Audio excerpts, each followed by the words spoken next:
your feedback might be doing more harm than good if you haven't done the work of unlearning and kind of checking yourself against these 5 wildly held myths that I'm going to be talking about in this video. I've seen the ways that these myths can really get in the way of people giving feedback that is really humane, that is personable, that is anti-oppressive, that really people can actually use and in ways that are like effective and really implementable in their roles. And so I'm so excited you're tuning in, so you kind of check that and be like, well, I think I've been holding on to this one, and like let's let that go. And I hope that I can invite you to have some critical thinking and some courage when it comes to doing feedback differently as a nonprofit leader, and get ready to kind of question some of these beliefs with me, okay? But if you are new to me, let me introduce myself. My name is Petra Vega. I am an anti-oppressive leadership coach for BIPOC, Black, Indigenous, people of color, and LGBTQ plus nonprofit leaders who really want to be able to speak up in crucial moments in meetings because they really have a change. There's a desire, there's something that they want to be different at their nonprofit. But the folks that I really work with often struggle with self-doubt, and so I help them navigate those things so that they can still reclaim their voice as the powerful tool that it is, and so that they can confidently express their ideas, they can live authentically in their identity. And again, we really care about creating positive change, and I really see harnessing the power of our voice as a non-negotiable in that. So that's a little bit about me. I want to give you as much as I can around these myths and around feedback and some of the things that you all can implement today. But I want to make sure that I give you as much support as I can. And so I want to invite you all to download my Feel Good Feedback Guide. I talk about some of the topics from this video in that guide as well. But really this guide, I'm going to put the link in the chat, and it'll also be in the description box if you're watching the replay of this video.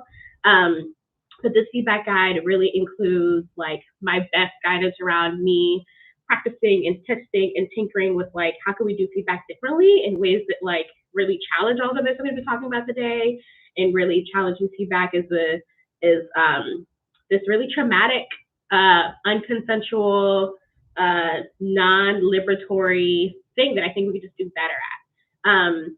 In the guide, you'll find ways to give feedback. I give lots of examples. There's different scenarios. If you're someone who's like, I don't even know where to start, I break all of that down to you. I give you examples of what I call feedback fuckery, which is like, don't do feedback this way.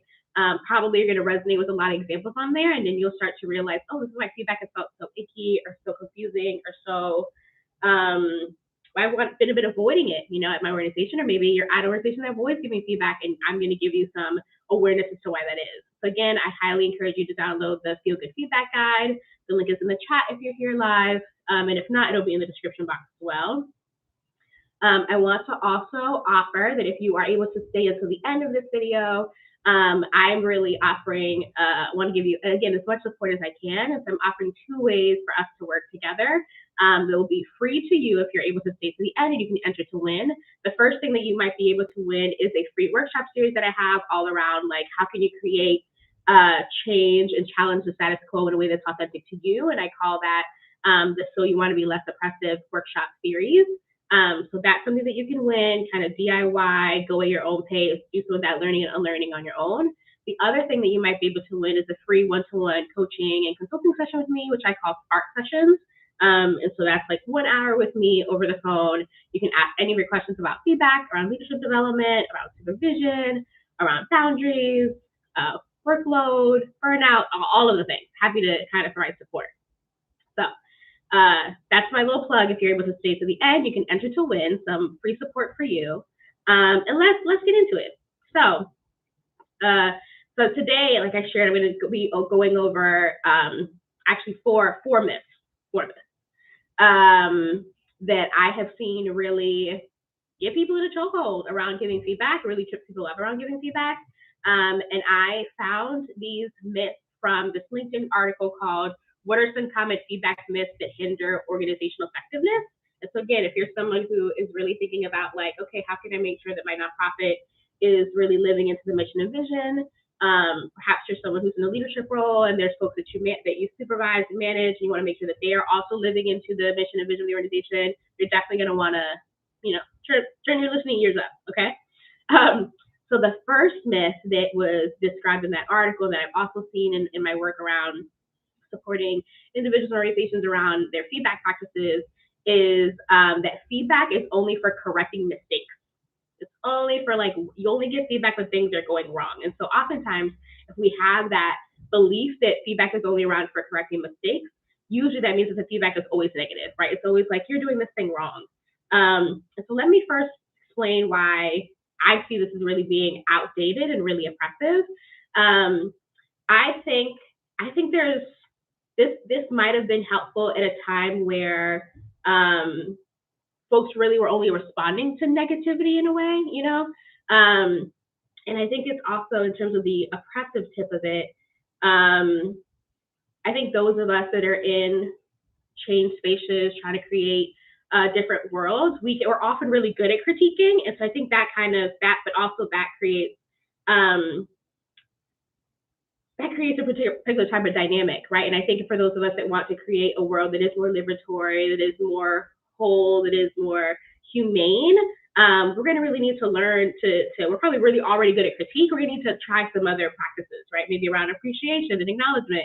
And so here's my alternative, right? That I think feedback can be given. I think about feedback as like it is a response to a reaction, an event, a happening, and you just want to let someone know what your thoughts are on that, right? That it's not like wholly, it's just positive feedback we give, or it's only negative feedback we give, but I think we need to have a more all-encompassing approach to feedback.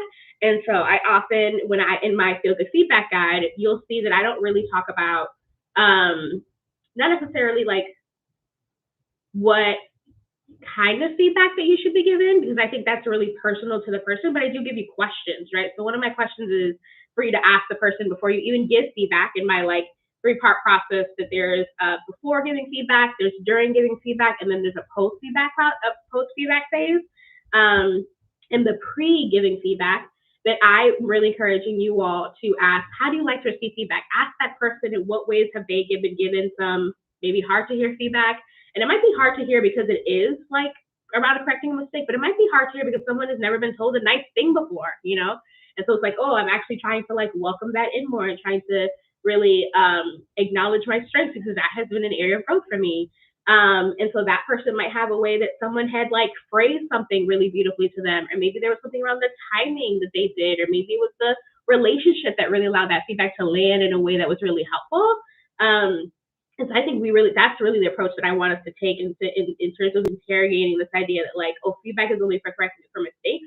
I think feedback is really vulnerable, and if done well, is really like a trust builder. I think there's lots of ways where this myth really hinders trust, can break trust, if the only time that you're telling me about myself is when I'm fucking up. Like, I think that's really a big problem. And so that's my suggestion for that one. The second myth is that feedback should be given once a year, right? And so I think this is really like speaks to like the organizational processes, right? That oftentimes we have like our annual, right? Or maybe there's a conversation around salaries and such. And we're like, okay, that's the only time that we get like this robust, maybe your organization does like a 360, like everyone, all of these different levels and channels gives you feedback. I think that's bullshit. I think that's not good. I think that's not helpful. I think that's not helpful at all. And the reason I think it's not helpful is because I think people already have this idea that feedback is this big, scary, negative thing. Again, myth number one. And I think when we only attach feedback to this one-time event, then it creates all of this anxiety around that event, right? Like, let's say people these one-time evaluations are happening when people are at their organization for a year, or they're after around a year, then it's like, okay, I started September's coming, it's looming, I haven't heard anything about my performance, like what are they going to say? Like, again, I think it just creates this unnecessary anxiety, and really my approach to Feel Good Feedback is that it is very trauma aware, where we have an understanding around like people's negative experiences, we have an understanding around that people have been given feedback, and people have been given like criticism, verbal abuse. I'm gonna do a video about that. But have been told that it's under the guise of feedback, and that I don't think that helps the situation. And so I think when we just have feedback relegated to like one time a year, that doesn't help, right? And I imagine that like for maybe for like it might be more manageable at your organization, but again, I don't think that, I think there's other ways to work around that. So first, let me get into, I think I named already like why I think this is super outdated and oppressive. I think it creates undue stress and anxiety for people if people are waiting for like that one time a year. I think that people have much more advanced systems at this point that we don't need to wait for this one time event in order to really be given feedback. And the way that I want us to really do feedback in a way that is more liberatory and anti-oppressive is by creating feedback loops, right? Like, how does feedback become part of the fabric of what we do? I just did another YouTube live that I'll link in the description around what are the different mechanisms that you can create around like getting feedback from the folks that you serve, right? Maybe your constituents, your clients, your members, like getting feedback from your staff and your team, you giving feedback to folks if you are someone who's in a leadership position or a managerial position. How that should really be an ongoing process. Like something that I have in my like one-to-ones with folks that I supervise is that feedback is a section in our agenda every single week that we meet, right? And so it may not be that I have something to say every single week, but I think there needs to be intention of like, we are planning to have a conversation. And it also that it's a two-way street, which kind of gets into the next one. But that I'm giving feedback, but the other person giving me feedback too. And so I think this really kind of challenges the hierarchy around like who gets to give feedback. Like I remember I was at this one organization where one of the sticking points for us is, and I supervised like 15 of our staff members. They're like, well, it should just be that the person who supervises gives people feedback. And that was really cute for everyone else because everyone just supervised 1 to 3 people. But as me, as someone that's around 15 people, it's like, that is so laborious, right? Like there's already so much unpaid labor as like a Black queer woman that I'm like, I don't need all of that. And so we had to like reconfigure and have a discussion again around like, well, what is feedback, right? And why does it have to be, why is it that like, does only someone who can give feedback have a relationship with this person, which is fair, right? That's what I encourage, to build a relationship before giving feedback. But if that's the case, other people need to be building relationships with other people, right? That it should not just be the responsibility of one person to like have all of these active relations with people and then also be the one to like give ongoing feedback and professional development in this kind of way. This is the stuff that leads to burnout, right? All of these things that are like, everyone is kind of expected to like help weigh in and evaluate, but then when it comes down to the brass tacks, I think that's the phrase, I'm not really sure. When it really comes down to it, it's like, but who's actually doing the stuff? It is likely going to be those of us that are in multiple marginalized identities, right? And that's not cool. So again, I want to invite us to think about feedback not just as like this one-time event, not just something that's associated with like your annual evaluation or like a merit increase or promotion, but really something that's like, how do we increase feedback loops in everything that we're doing, even if it's little by little, right? Like maybe right now there's only feedback at the managerial to direct report level. How can we increase that, right? What does like feedback look like for a department, right? Or maybe what does feedback look like for our program? So those are some ideas here. So I named two myths already around, okay, feedback is only for correcting mistakes and feedback should only be given once a year. I'm curious, I want to hear from you. Have you heard these myths before? Are these things that you're like, yeah, I definitely believe these things too? Or maybe like, oh, now that you're talking about them, I guess I kind of held on to them, but I didn't even know that I had this thought. I would love to know in the chat. In the chat or in the comments, let me know.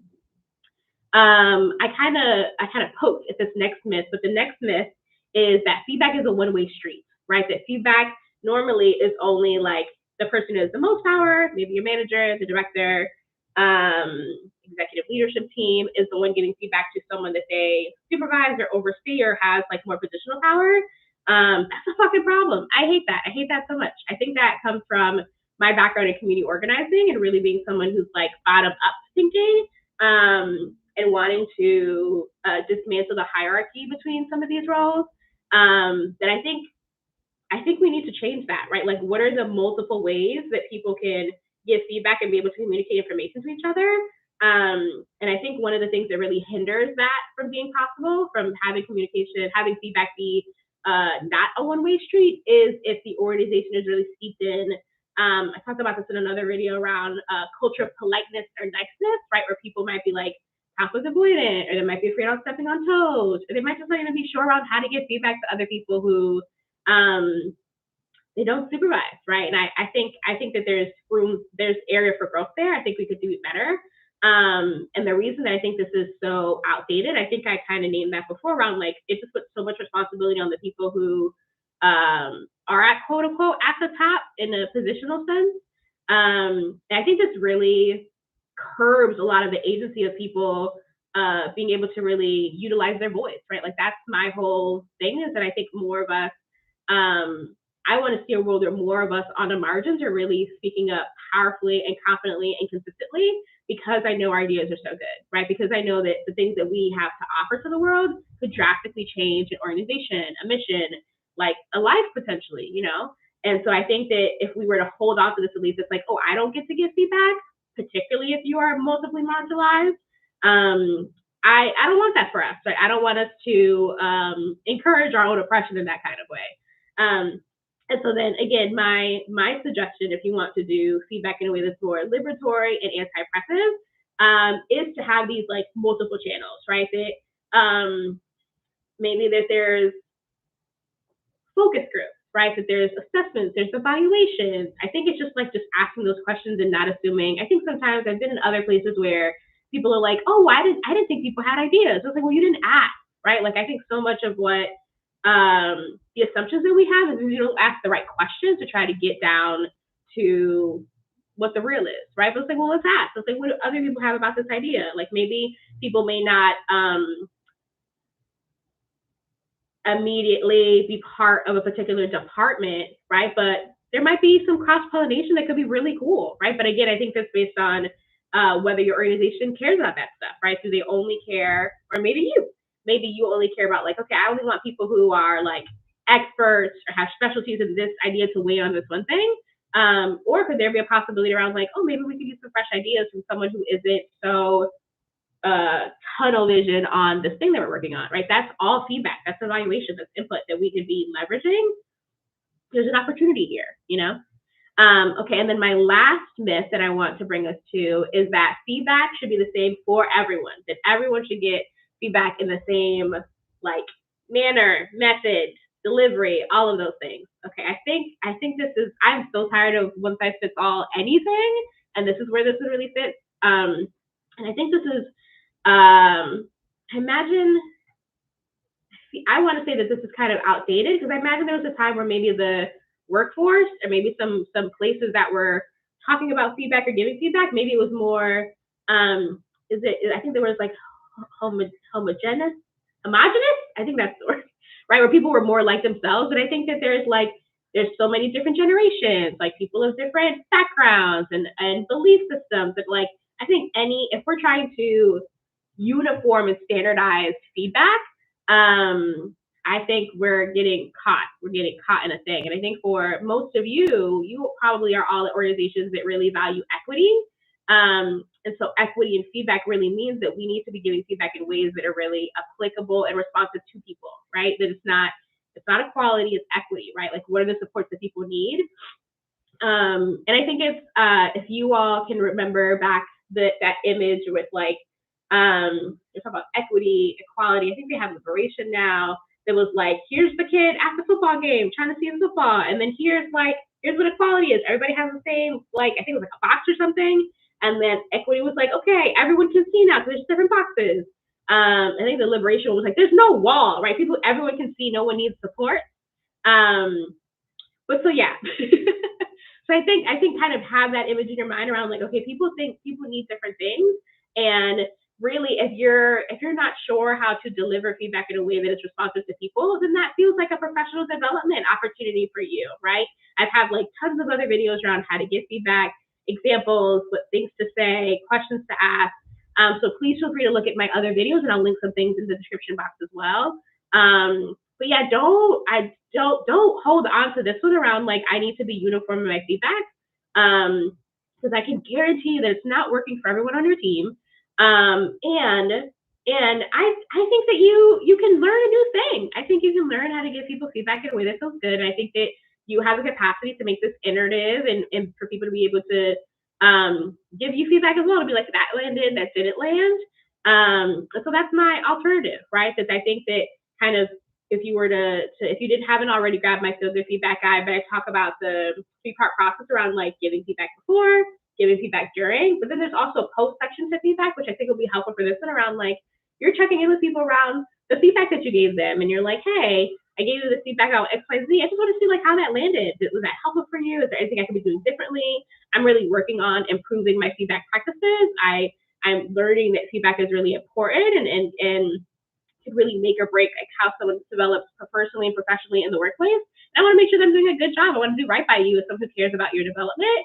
How did I do? Right? Like, imagine if someone said that to you. That just feels so revolutionary to me. And when I've done it to other folks, it has landed that way. That it was like, wow, I have never had anyone follow up about that. That feels so special. Thank you so much for doing that. Actually, here are my thoughts. I think, yeah, let's encourage some conversation. Let's encourage some movement. That it's not just this top down thing. So those are the 4 myths. I think we need to put them in the trash, and I gave you my reasons why, and alternatives as well.